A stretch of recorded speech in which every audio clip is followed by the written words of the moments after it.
Hello, magandang umaga po mga kasaka at mga kagulay. So nandito pong muli ako sa aming loob ng greenhouse at nagmo-monitor, nagdidilig ng mga halaman dito o mga gulay. So ngayon po ay ipagpatuloy natin yung aking ginagawa kahapon. So kahapon po ay nagbutas po ako ng mga ayan, styro cups. Ngayon naman po ay i-set up na po natin para maitanim na po natin yung mga buto. Magandang buhay mga kasaka, mga kagulay. Good morning, good vibes po.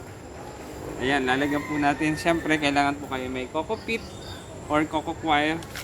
Ito po ay pinagsama ko kasama ang organic soil. Ayan, naglalagay din po ako ng organic soil. Ayan. So, ito pong baling ginawa ko po ay kahapon ay 15. Dinagdagan ko pong muli dahil dalawang styro box po yung aking bakante. Kaya bali 30 pieces of styro cups po ang aking inihanda ngayon. Ayan, magandang buhay po sa mga nagsisimula at gusto matuto at magtanim sa bahay lang ng mga hydroponics, DIY or sa mga styro box o styro cups na ganito. Pwede nyo po itong panoorin. Ito po ay i-upload ko sa aking YouTube channel, ang Maestro Panaderong Gala. Ayan, manood po at subaybayan nyo po ang aking adventure sa pagtatanim. Ayan. Ito po. Ayan. So, after po na malagyan natin lahat ng coco coir, ay didiligan po natin yan para po maging mabasa, ma-absorb po no coco coir yung tubig. Ayan, so didiligan na po natin gamit itong regadera. Ayan, didiligan po muna natin para talagang mamasa o mabasa-basa yung coco peat or yung coco coir.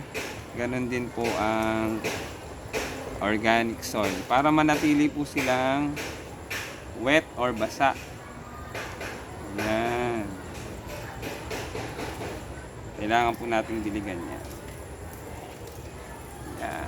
Diligan po natin para kapag inilagay po natin yung buto, ayan, madaling mag-germinate. Ayan, madaling tumubo.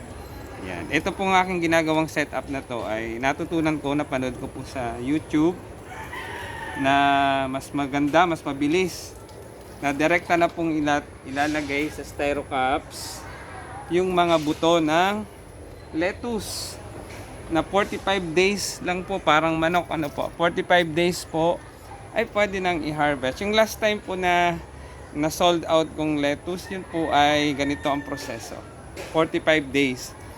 45 days po siya nang ilagay ko yung buto hanggang sa i-harvest. Ayan, so ngayon po gumawa po tayo ng butas sa gitna. Ayan, butasan po natin sa gitna para dun po natin ilalagay yung mga seeds ng lettuce. Ayan, halimbawa ito po, ayan, so bubutasan po natin siya sa gitna. Ayan. Ayan, so may butas na po yan. Diyan po natin ilalagay ngayon yung buto ng lettuce. So, isang piraso lang po. Pero kapag napansin nyo po na yung nilagay nyong buto ay hindi nag-germinate, halimbawa, 1 hanggang 2 hanggang 3 araw na hindi sumisibol, pwede nyo po siyang lagyan ng buto. Ayan, so butasan ko po muna lahat. Sa gitna po, mas maganda po sa gitna. Ayan. Yan, good morning. Ito po ang aking routine, daily routine sa umaga bago ako magklase. Ayan. Bakit, tinatanong niyo po siguro bakit Maestro Panaderong Gala? Maestro po, isa po akong guro at ang aking specialization ay ang Home Economics and Livelihood Education or HELE. May kaugnayan din po talaga sa agriculture, ayan, sa home economics, industrial arts, ayan. Kaya po ito yung aking forte, obra maestro. Ayan. Bakit panadero po? Ayan po, malapit na ang Christmas. Pwede po kayong mag-order sa akin ng special banana cake. Ako po ay nagbe-bake din, o kami ng aking asawa ay nagbe-bake ng special banana bread o banana cake. Ayan po. Na pwede nyo pong pangregalo sa mga kaibigan, mga mahal sa buhay. Ayan. Pang giveaway ngayong Pasko. Ayan. Kontakin nyo lang po ako.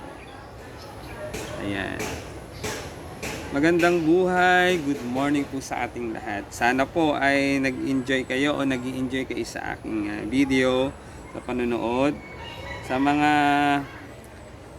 walang sawang tumatangkilik at nanonood ng aking mga reels at videos, maraming salamat po kasi hindi po kayo nasasawa.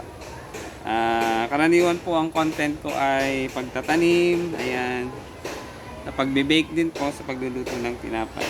Kaya po ako ay maestro panaderong gala.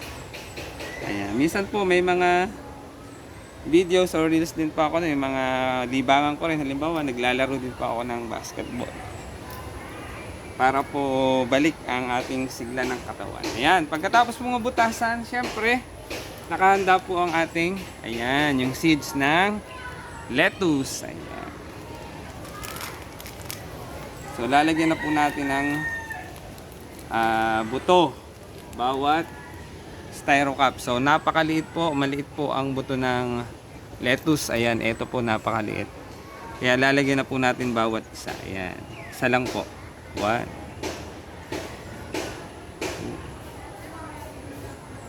3. Ayan. Minsan po hindi maiwasan na nadodoble ang lagay. Pero pwede po yung ilipat yon. Tatanggalin nyo na lang po yung isang tumubo at ilipat nyo po dun sa hindi naman nag-germinate na buto. Ayan. Kung sakaling pong may dalawa. Pero meron po akong pagkakataon na nagdalawa talaga sa isang cups. Okay naman po yun. Okay lang naman po. Ayan. Kailangan lang po talaga ay tandaan nyo kung ano yung cups, styro cups na nalagyan nyo na ng seeds para hindi kayo magdoble. Ayan. Ayan. So 15 na po yun. Then ito another 15. 1, 2, 3, 4, 5, 6, 7, 8, 10. Kulang po. Ayan natin. Ayan. Ito po ay mas mabilis, mas maganda kaysa dun sa sa aking obserbasyon. Mas maganda po doon sa pinapatubo muna yung mga seedlings. Pag tumubo na po talaga sila ay diretso na. Monitor ka na lang po ng monitor sa tanim. Ayan, pagkatapos po nun, ang ginagawa ko po ay binabasa ko po yung ayan, yung mga buto doon sa butas. So ito po ay may solution pa rin. Ayan, para po talagang mabasa sila at mag-germinate. Kasi ang buto po kailangan niya ng init at ng tubig para siya ay talagang tumubo. Ayan. Ayan. So pagkatapos po nun, lalagyan naman po natin ng solution yung eto po. Ito pong mga to. Lalagyan natin siya ng solution para manatiling basa at mabilis mag-germinate o tumubo ang mga buto. Ayan. Yun po ay may solution din na Snap A and Snap B or hydroponics. Ayan. So, ayan, okay na po yung isang set. Hintayin lang po natin siguro to na mga 3 hanggang 4 na araw para kung kapag tumubo na, sumibol na, ayan, okay na po siya. 45 days na po siya ay pwede na siyang i-harvest. Ayan, magandang buhay po mga kasaka, mga kagulay. Ayan, okay na po yung isang set. So balit 30 pieces styro cups po siya doon sa sa sold out ko pong styro box. So magandang umaga. Kung may natutunan po kayo sa aking video, ay maraming salamat po at sana po ay meron kayong matutunan o natututunan sa aking mga video. So hanggang dito na lang po muna ulit. Magta-time na at magka-class na ako. So magandang buhay, magandang araw pong muli. Good morning. Sana po ay nag-enjoy at may natutunan kayo sa aking video. At pa-subscribe na rin po ng aking YouTube channel, ang Maestro Panaderong Gala. And pa-like and share na rin po kung meron po kayong mga comments, suggestion. I-comment nyo na lang din po sa comment section. Magandang buhay, good morning!